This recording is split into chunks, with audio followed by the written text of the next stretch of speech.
Ah, mas o Newcastle gastou 85 milhões de euros, uma fortuna, num jogador comum. Isso é o que estão falando os corneteiros dessa última janela de transferências. Mas a gente tem que entender o contexto que levou à elevação deste valor. E por que essa contratação pode não ser tão ruim como muitos esperam. Outras questões que a gente vai falar nesse vídeo, a conduta de alguns jogadores no final da janela de transferências e a repercussão do caso de Paquetá. Vamos lá.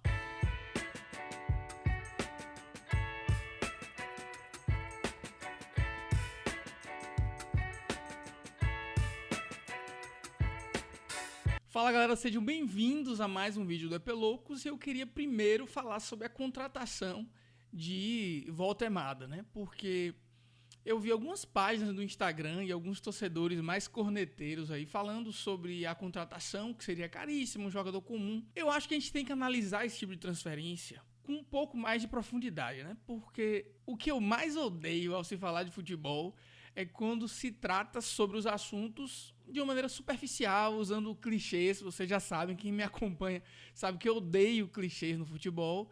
E esses comentaristas que sempre falam as mesmas coisas, eu acho que fica muito repetitivo. O que eu defendo aqui é sempre um olhar um pouco mais crítico e profundo sobre os assuntos relacionados a futebol. E tem alguns comentaristas que fazem isso, né? Mas focado em futebol internacional tem pouquíssimos. Então eu queria começar falando sobre essa contratação de Voltemada, porque muito se fala de que é um jogador limitado por causa dos números, né? Você olha os números, é aquele comentarista de estatística. O cara não viu o jogador jogar, não tem ideia da característica, do estilo, né, dos pontos fortes e fracos, porque num trabalho de scouting você tem que analisar muito mais do que estatística, né? É ridículo, você ainda mais jogadores jovens, você tem que ter um olhar muito mais profundo. Se você ficar na superficialidade, você nunca vai contratar ninguém, só vai contratar jogador pronto, custando ainda mais caro, como o Isaac da vida, né? A ideia é que você olhe além dos números. E principalmente um argumento que eu acho de baixa qualidade e de alguma forma desonesto é você pegar toda a carreira do jogador até agora, um jogador muito jovem, né, 23 anos, e aí você juntar tudo num pacote só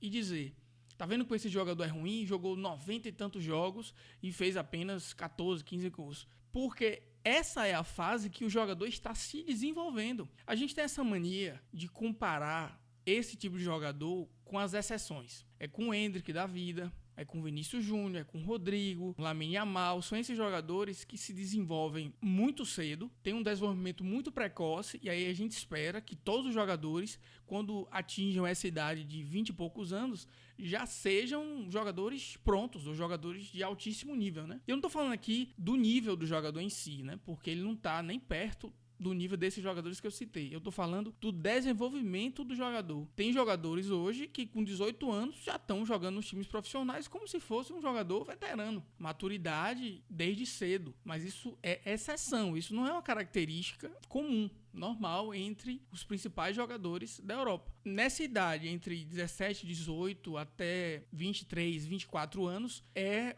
o período mais importante no desenvolvimento de jogadores, né? Inclusive, por isso, existe uma discussão antiga no futebol sobre a formação dos jogadores que saem do Brasil para a Europa, né? Qual seria a melhor alternativa? Desenvolver o jogador aqui e fazer um pouco como aconteceu com o Neymar, né? Ele ficar aqui até os 20 e poucos anos, se desenvolver mais, se tornar um jogador ao estilo brasileiro e ir para a Europa já mais pronto, ou virar um jogador estilo europeu por se desenvolver jogando na Europa, né? Já vão muito cedo, na maioria dos casos, 17, 18 anos, e aí passam a ter uma formação, claro que tem a formação de base, né? Foi brasileira, mas tem uma formação tática de maturidade feita na Europa. E muitas vezes a gente sente falta de um jogador com característica um pouco mais inventiva na seleção, porque são todos formados, né, nesse período tão importante da formação na Europa. Mas enfim, sem desviar muito do assunto, o ponto que eu queria trazer é isso.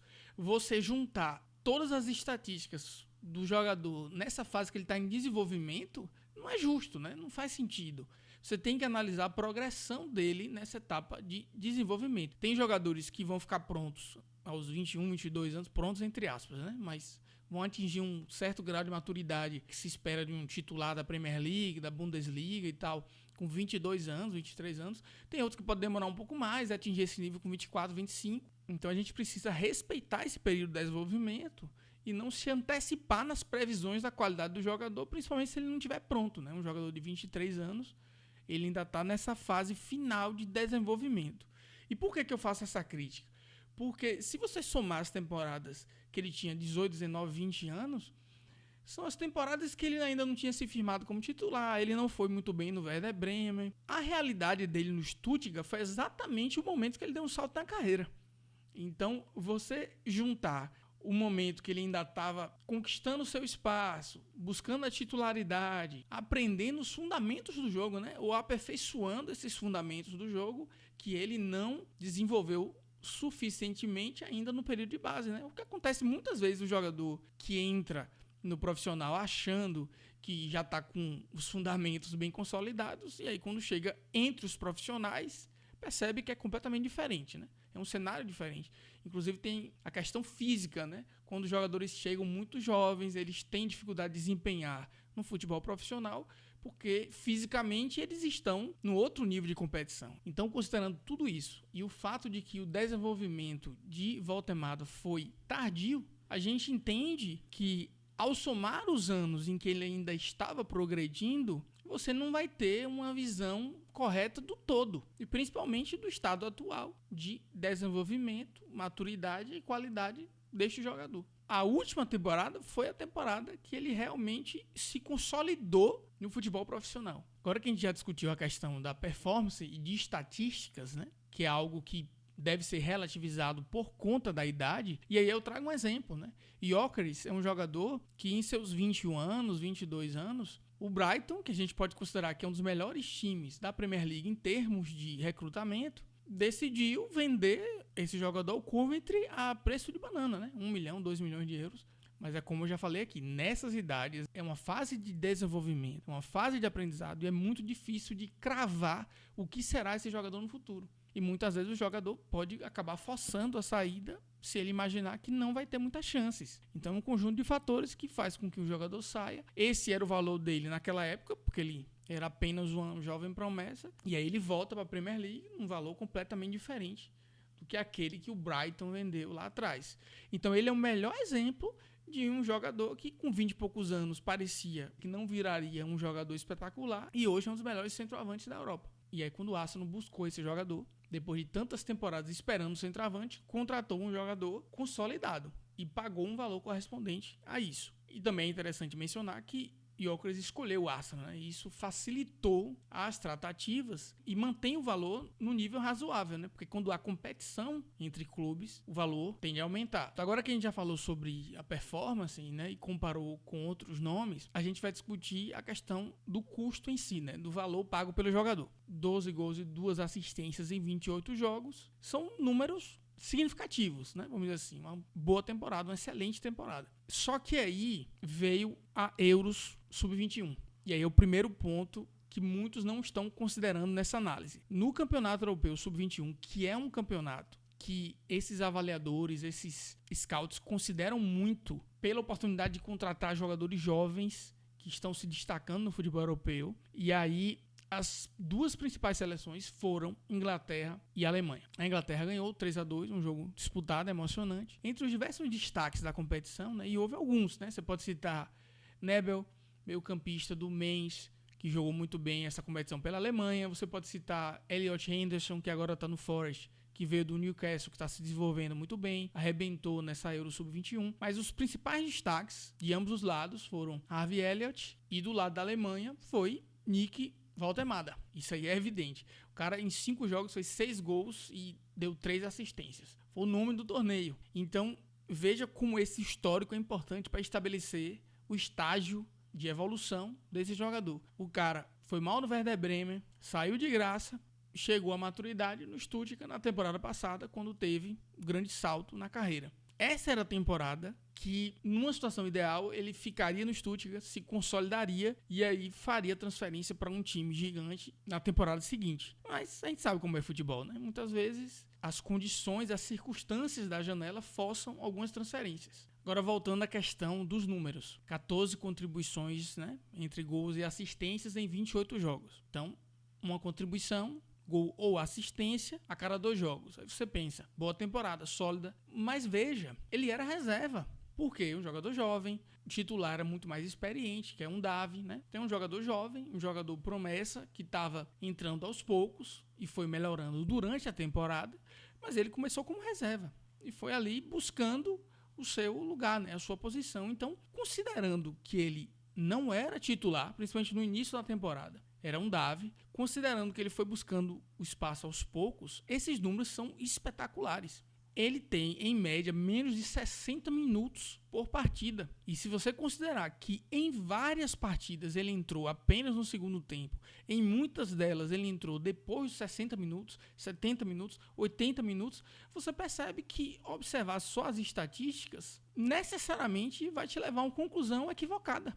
E aí, se você for analisar essa estatística com um pouco mais profundidade, né, como a gente estava discutindo aqui, ele iniciou como titular em apenas 17 partidas na temporada passada na Bundesliga, né? No campeonato alemão. E aí olha como o cenário muda completamente, né? O cara fez 14 contribuições, né? Entre gols e assistências, 12 gols, 2 assistências, e só iniciou como titular em 17 partidas do campeonato alemão. Isso aí eu já acho espetacular, né? Para um jogador em formação conseguir fazer esses números. Ele entrou no segundo tempo em 11 partidas. E muitos desses jogos ele entrou no finalzinho, 60 e poucos minutos, 70 minutos, 80 minutos. Então é impossível cobrar desse jogador. E ninguém na Alemanha cobrava mais do que isso, né? Eles estavam super satisfeitos. E aí ele virou um jogador fundamental para esta temporada, né? Essa transição de um Davi para Voltemada, né? Ele vai se tornando um jogador cada vez mais importante. Então, esse é um outro fator que aumenta demais o valor de mercado dele. O fato de que ele era crucial para essa temporada que se inicia do seu time. E isso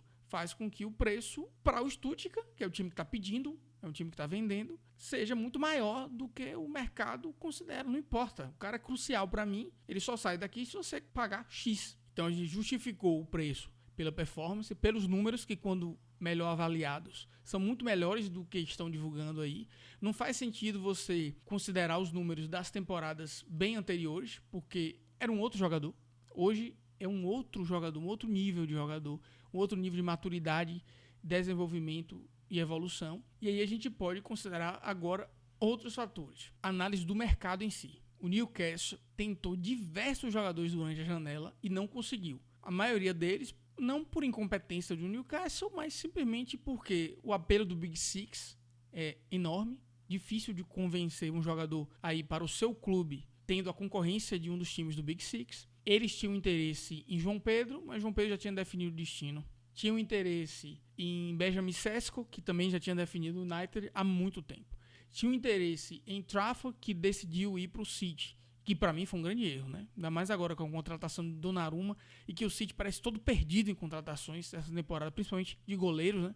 Contratou Bettinelli para substituir Carson, que já tinha quase 40 anos. Não conseguiu vender, ou não quis vender Ortega, então um time que tem 4 goleiros agora com Donnarumma. Então agora tem grande chance de Trafford ficar o tempo todo com ele no banco. Aí, a questão do desenvolvimento do jogador. Tava jogando muito bem no Burnley, teve uma quantidade de saves, né, de defesas difíceis extraordinária temporada passada na segunda divisão, né, mas estava desenvolvendo bem, estava bem nas divisões de base da Inglaterra também, e aí agora vai para o City com um grande risco de ficar a temporada toda no banco. E no Newcastle, com certeza, ele teria mais oportunidade, né? E teria uma transição mais tranquila, porque vai ser muito difícil de imaginar que ele consiga ter alguma expectativa de ser titular nos próximos 5, 6 anos, seja lá quantos anos forem, porque Donnarumma ainda é jovem, relativamente jovem. Então o contexto do Newcastle era um contexto de, embora tenha conseguido fazer contratações interessantes, porém as principais contratações, né, de grandes nomes, e foram diversos que eles tentaram, acabaram escolhendo outros destinos. E o contexto da saída de Isaac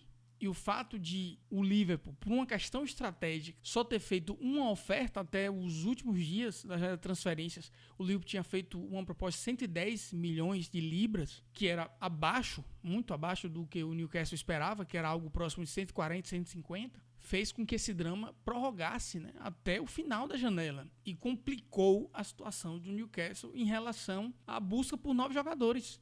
Porque um outro fator, pense aí, quem é que vai querer ir para o Newcastle sem saber se Isaac vai continuar no clube ou não? Então essa situação foi um drama, atrapalhou a janela do Newcastle infinitamente. inclusive para o Newcastle, por questão de fair play financeiro, saber se eles estavam recebendo essa grana de Isaac nessa temporada ou não, porque mudaria completamente o cenário em termos de possibilidades de contratações também. E para qualquer jovem centroavante, o próprio Sesko, por exemplo, ele sabia que teria muito mais chance de jogar com a concorrência de Zirkzee, né, e Højlund, que acabou saindo. Mas no Newcastle, todo mundo que fosse sabendo que Isaac poderia não sair, sabia que ia ser reserva, né? Então, esse é um fator muito importante. O Newcastle, principalmente para a camisa 9, eles tentaram alguns jogadores, né? João Pedro, tinham interesse em Cunha, eles fizeram uma proposta espetacular para Ekitike, inclusive no mesmo nível da do Liverpool, estariam dispostos a pagar mais do que o Liverpool, mas Ekitike também escolheu, né? Big Six, apelo,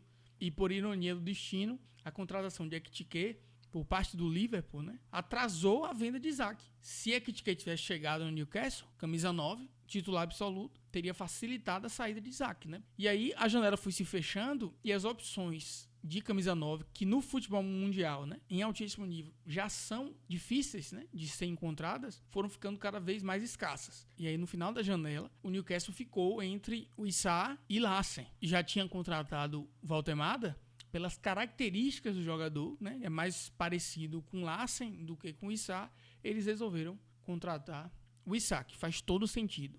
E também faz sentido com relação à idade, né, porque você tem agora o Issa, que pode jogar como centroavante, recebeu a camisa 9, pode jogar como centroavante e é um jogador muito experiente, né? Um exemplo de jogador que atingiu o auge com seus 28, 29 anos. Há 2 temporadas atrás, qual time era interessado em o Issa, né? Isso também mostra a competência de Brentford, assim como o Brighton, né? Nessa questão do scout, né? E pegar os jogadores quando eles são desconhecidos e transformar nos melhores jogadores da Premier League, né? Que foi o que o Brentford fez com o Ionah Wissa. Então me parecia ali que das opções que tinha, né, o Issa, sem dúvida, é uma excelente contratação e Valtemada é uma excelente aposta. E aí veja aquela questão do contexto, né? Essa também era a temporada, né, que eu falei, a temporada de consolidação de Valtemada na Europa. Ele hoje é titular da seleção da Alemanha. Inclusive a Alemanha perdeu, né, com ele de titular. Mas, tipo assim, é uma nova era, uma transição. Tudo bem que não há muita concorrência na posição de camisa 9 da Alemanha. Basicamente, desde que Klose aposentou, eles têm tido dificuldade para achar esse jogador. Mas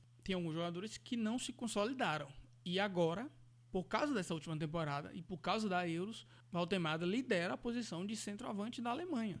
Então o Newcastle pegou esse jogador exatamente nessa transição em que ele se consolidaria como um dos melhores centroavantes da Europa. Essa é a expectativa. Pode não acontecer, mas é a expectativa. Então, nessa faixa etária e com esse potencial de desenvolvimento, as opções eram pouquíssimas, o que justifica também o valor pago. Outro fator importante, as características do jogador. É um jogador super alto, e para o Newcastle, que é especialista em bolas aéreas, né, um dos poucos times, assim como o Arsenal, tem jogadores bons em jogadas aéreas, como Dan Burn, como Sven Botman, e agora ter um centroavante com essas características vai ser importante. E é um jogador que, apesar de ser alto e forte, ele tem características que você não espera no jogador tão alto, né? Que é habilidade, qualidade no drible. Então, esse é um fator importante e que é muito raro no futebol europeu, principalmente nessa idade, né? Com um potencial tremendo de evoluir. Imagine a qualidade que esse jogador pode atingir com 4 anos no Newcastle, quando ele tiver 27 anos. Quem era Isaac quando chegou ao Newcastle? Então, é uma característica do próprio clube, de contratar esses jogadores que ainda não se consolidaram, mas que vão dar esse salto na carreira dentro do próprio clube. De uma forma geral, esses centroavantes, né, essa posição, exigem um investimento mais alto pela raridade da posição e da característica, né? E agora os últimos fatores, que é do mercado em si, né? O fator, todo mundo sabia que a qualquer momento Isaac poderia ser vendido, ou provavelmente seria vendido, e que o Newcastle receberia uma bolada por ele. Então o Stuttgart sabia disso e sabia que poderia pedir um pouco mais. E para mim o principal fator, assim, além de todos esses que a gente já discutiu, é o fato de ser uma contratação de final de janela. Vou citar um exemplo aqui. Anthony, quando saiu do Ajax para o United, naquela temporada que Ten Hag fez uma loucura, só contratou jogador que conhecia da Holanda e tal, gastou um absurdo pelo jogador. Porém, no início da janela, o Ajax pediu 80 milhões de euros por Anthony. O United avaliou, achou caro, resolveu pausar ali as negociações e olhar outras opções. E eles têm, inclusive, tido dificuldade de recrutar nos últimos anos, né? Apesar de que Cunha e Mbeumo são excelentes contratações. Mas nas outras temporadas, principalmente com o Ten Hag, foi um desastre total. Quando o United, ao observar o mercado, não conseguiu encontrar uma opção melhor na avaliação deles, eles voltaram a entrar em contato com a Ajax para contratar Antony. Só que naquela altura, já era no final da janela, o valor dele foi 95 milhões de euros, fora o bônus, né? Então, esse contexto também é importante. Vacilo do United não se planejou, para variar, né, nos últimos anos. E se eles tinham a convicção que era aquele jogador que eles queriam, deveriam ter contratado no início da janela. Demoraram demais e pagaram o preço por isso. Então muita gente usou esse argumento para poder dizer que a contratação de Antony foi cara demais e o jogador não vale isso tudo, mas vocês têm que lembrar que a contratação seria de 80 e acabou valendo mais de 100 por erro do próprio United, pelo timing ali de deixar para o final da janela, e isso iria encarecer. E o Newcastle também sabia disso. A questão toda de Isaac, a forma como ele tratou o clube, fez com que o Newcastle tivesse que fazer contratações muito no final da janela. E aí você já pode adicionar uma porcentagem aí, finalização de janela, que acontece sempre. Deixou o final da janela, você vai ter que negociar em condições piores. Você perdeu a barganha do tempo, né? De poder, não, fica aí cozinhando o galo, que você não tem mais tempo, você tem que decidir. É agora, você está precisando, a janela vai fechar, você precisa de uma reposição. Você vai ter que pagar aquela taxa final de janela. E um outro fator importante é a Premier League. A liga em si vale mais do que o dobro do que as suas concorrentes, né? Entre aspas. As demais ligas. A La Liga, por exemplo, vale mais do que 12 bilhões de euros. Os direitos de TV, os valores que os clubes recebem ano a ano, só por estarem na Premier League, são valores absurdos comparado às demais ligas. E esse gap, né? Essa distância, esse abismo, só está aumentando temporada a temporada. Não à toa, essa janela foi uma janela de recorde na Premier League. Foi o maior valor gasto entre clubes envolvendo a Premier League da história. Mais de 3,1 bilhões de libras, não euros, libras. Em euros vai dar muito mais do que isso. Em termos comparativos, se você somar os valores de transferências das demais principais ligas da Europa, Espanha, França, Alemanha, somar todo o valor gasto em todas essas ligas, dá menos de 3 bilhões, dá por volta de 2,8 bilhões de libras. E a Premier League sozinha movimentou mais de 3,1 bilhões de libras. Então muita gente está tratando isso como aquela tarifa da Premier League, né? O fato de todo mundo do futebol ter consciência de que a Premier League tem muito dinheiro, que os clubes recebem muito dinheiro e têm condições, inclusive clubes médios, de disputar, né, em termos de contratações com times gigantes de fora da Premier League. Isso faz com que qualquer contratação que é feita de um clube da Premier League já seja automaticamente mais cara do que se esse jogador tivesse indo para uma outra liga. Isso é fato, né? Já que eles não estão ganhando o mesmo nível de grana da Premier League de outras formas, patrocínio, direito de TV, eles estão tirando da única forma que eles conseguem, que é em valores de transferência, né? Então toda contratação para a Premier League você já saiba que vai ser um valor mais acentuado. E isso está ficando cada vez mais evidente. Foi bastante evidente nessa janela. Na contratação de Ekitike, na contratação de Valtemada. Essa é uma tendência que vai acontecer daqui para frente, né? Então, eu nem acho que é uma questão em si do mercado ser inflacionado, porque Liam Delap saiu baratinho, foi logo no início da janela. Cherki saiu baratinho, porque ele já queria ir para o City, porque estava no final de contrato lá no Lyon, e porque a situação do Lyon era um pouco conturbada, o time precisava do dinheiro e tal. Então, são contextos e contextos. Acho que cada transferência tem contextos diferentes que devem ser analisados para a gente entender por que o valor foi tão alto. Ekitike tinha concorrência do Newcastle, por isso que o valor elevou-se também um pouquinho. Já Cunha e Mbeumo não tiveram concorrência, então os valores já foram mais ajustados aos valores de mercado dos jogadores, né? Em resumo, eu acho que Valtemada já é um jogador que vale 40, 50 milhões tranquilo, mas um outro fator é que o valor adicional aí que foi acrescentado, né, 85 milhões mais 5 de bônus, depende de diversos fatores, como a gente discutiu aqui, né? Independente de qualquer coisa, eu não estou falando aqui que é uma contratação que vai dar certo. Eu acho que tem grande chance de dar certo, mas a gente tem que ver como esse jogador vai se adaptar à Premier League, né? E não é fácil se adaptar à Premier League. Muitos jogadores que estão vindo da Alemanha estão tendo dificuldade de se consolidar na Premier League e são considerados fracassos, né? Werner, embora eu acho que também ele não era esse jogador todo. Nkunku, mas aí a questão física, de lesões, pesou muito, né? Porque a qualidade técnica ele tem demais. Não deu certo na Premier League. Viche está tendo dificuldade de se adaptar, né? Szoboszlai só se consolidou nessa temporada e no finalzinho da última temporada, mas ele também teve dificuldade de adaptação, ficou no banco muito tempo. A gente pode citar aí vários jogadores que tiveram dificuldade em se adaptar à liga, né? Não é fácil, uma liga muito competitiva, uma liga muito física. Agora, pelo fato de Waldemar ser um jogador forte e alto, se espera que ele tenha uma adaptação mais fácil do que alguns jogadores que não tenham esse porte físico, né? Mas nada é garantido no futebol. E também tem que ver quanto tempo que ele vai ter de jogo, né? Porque o Issa é uma concorrência, eles podem jogar juntos, né? O Issa pode cair pelas pontas e Waldemar pode ser esse 9 mais característico, até porque o Newcastle tem um jogador no banco para isso, né? O Sula pode ser esse reserva na camisa 9 e o Issa pode ser uma das opções das pontas, porque os que estão jogando nesse momento estão tendo dificuldade, né? Gordon tá mal, tem problema de disciplina, Elanga não estreou bem, vai ter que mostrar muito mais do que tá jogando. Tem Barnes que nunca se firmou, tem Murphy que não tem nome, né? Muita gente não considera como um grande nome, mas que de todos esses talvez seja o mais produtivo. Então talvez ele entre ali como uma opção na ponta consolidada, né? E aí um dos outros pontas entrem para brigar pela terceira posição no ataque, né? Um outro tópico que eu gostaria de falar aqui rapidamente é sobre a postura de alguns jogadores nesse final de janeiro, né? Eu achei assim absolutamente amadora, antiprofissional, né? Se é que existe essa palavra, porque é inacreditável que um jogador como o Isaac, por exemplo, com 6 anos de contrato, excelente salário, acha que tem o direito de praticamente fazer greve, né? Inclusive, ele viajou para a Espanha, ficou treinando lá com o Real Sociedad, que ele mantém uma boa relação. Não estava treinando com sua equipe, se recusou a jogar pré-temporada. Então, tipo assim, desde o início, né, da pré-temporada, ele tem causado problemas. E a alegação dele é que a sua transferência foi uma promessa para essa temporada, nesse início de temporada. O que é um completo absurdo, porque o diretor de futebol, que supostamente teria verbalmente prometido que ele sairia, nem está no clube mais. Então, como é que você usa como argumento uma promessa verbal, não por escrito, não no preto no branco, nada escrito no contrato?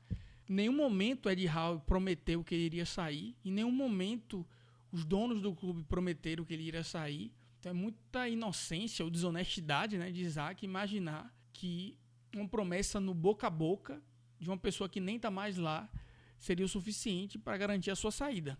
Não havendo cláusula de rescisão no seu contrato e não havendo nenhuma promessa por parte do seu treinador de que ele sairia, né? Não existia essa conversa. O Newcastle tem que pensar nos interesses do próprio clube, né? E os jogadores nessas horas são egoístas, né? Na minha opinião, porque só pensam na carreira, como se ele estivesse ganhando mal, como se ele estivesse trabalhando num lugar que não tem estrutura. Muito pelo contrário, o Newcastle é gigante, estrutura espetacular, torcida incrível, que amava o cara, idolatrava o cara, e o cara virar as costas dessa forma eu acho ridículo, realmente. E a forma como ele lidou com toda a situação deixou o Newcastle de mãos atadas, né? Se tem que culpar alguém, culpe o seu agente, né?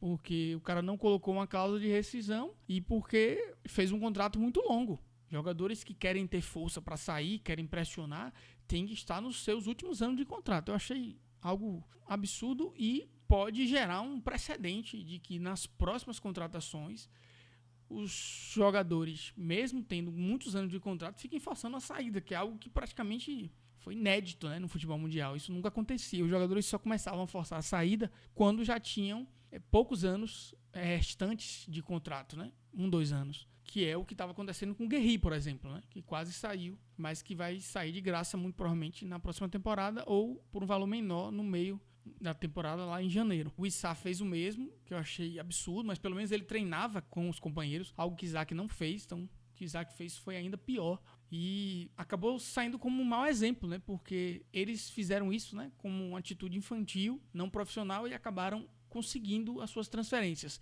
E Guerri, que fez tudo certinho, acabou que não se transferiu, mas porque a contratação de Igor Júlio, do Brighton, não deu certo lá, uma questão médica que não foi bem esclarecida, e aí Guerri já tinha feito o exame lá no Liverpool e acabou tendo que voltar, né? Acontece. Demorou demais para ser resolvido, eles deveriam ter contratado antes, e aí o Glasner bateu o pé e há quem diga que ele ameaçou sair do clube caso o Guerri saísse sem uma reposição à altura, né? E aí, no final das contas, acabou não acontecendo. E o último assunto que eu gostaria de tratar aqui rapidamente é o caso Paquetá, né? A gente tá vendo que agora que ele foi absolvido, ele tá jogando o fino da bola, né? Recuperando a sua confiança. E a gente vê como o emocional impacta na performance do jogador, né? E muita gente desconsidera isso quando faz uma análise. Às vezes o jogador tá passando por um problema pessoal sério. De uma forma geral, o ser humano sente, né? E quando tá passando por uma situação grave como essa, uma acusação que poderia interferir no futuro dele, né? Poderia acabar com a carreira.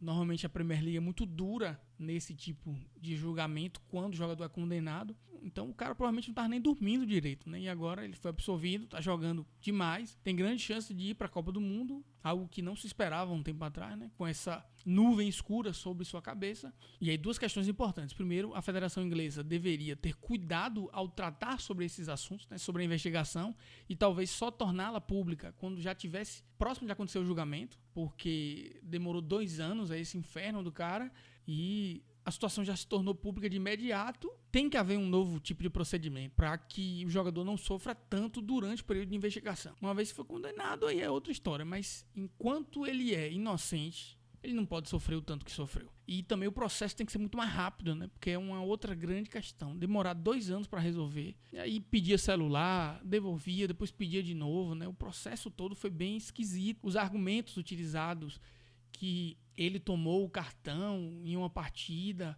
quando já sabia que ia ser substituído, e aí David Moyes, que era o treinador do West Ham naquela época, disse que naquele momento nem ele tinha decidido que iria substituir Paquetá, então ele não sabia como que a Federação Inglesa chegou a essa conclusão, sendo que nem ele mesmo sabia que iria fazer a alteração naquele momento. Então, as evidências eram sempre circunstanciais, não havia provas concretas. A teoria que está circulando na mídia é que toda vez que Paquetá desabafava com a mãe sobre frustrações do dia a dia, a mãe passava essa informação inocentemente para outras pessoas lá da ilha de Paquetá, e aí as pessoas utilizavam essas informações para poder fazer apostas, né? Se o jogador está num mau momento pessoal, ele pode se esquentar e tomar um cartão, né? Você vê, enfim, é uma teoria, ninguém sabe se é verdade, mas é algo que eu, pelo menos, tenho que me prender a alguma coisa para também fazer sentido, né? Porque foram algumas coincidências também nesse processo. Mas é algo possível, né? Tudo é possível, né? E é aquela história, mesmo que de alguma forma ele tenha passado informação privilegiada sobre tomar cartão ou não, que eu acho difícil, né? Porque ele não me parece um cara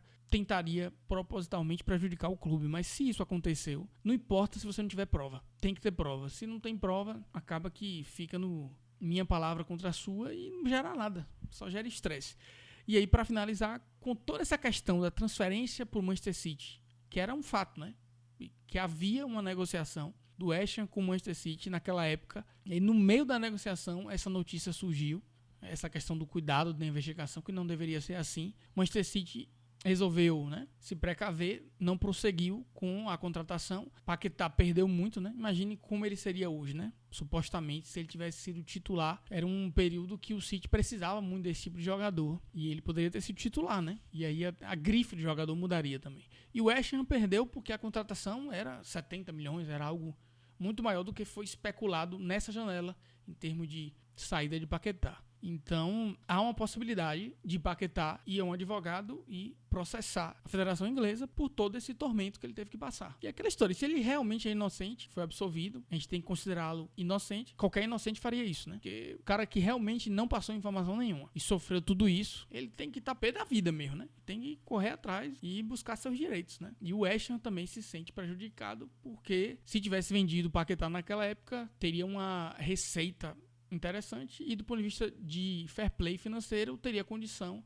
de contratar diversos jogadores pelas próximas temporadas, né? Que eu já expliquei aqui nessa questão, quando se vende um jogador como esse, abre a possibilidade de trazer vários jogadores com um valor somado maior até do que a própria venda, né? Porque o valor de contratação é amortizado pelo tempo de contrato. Então é isso, galera, muito obrigado por assistir mais um vídeo e até a próxima. Não se esqueça de se inscrever e deixar o like. Até mais, valeu!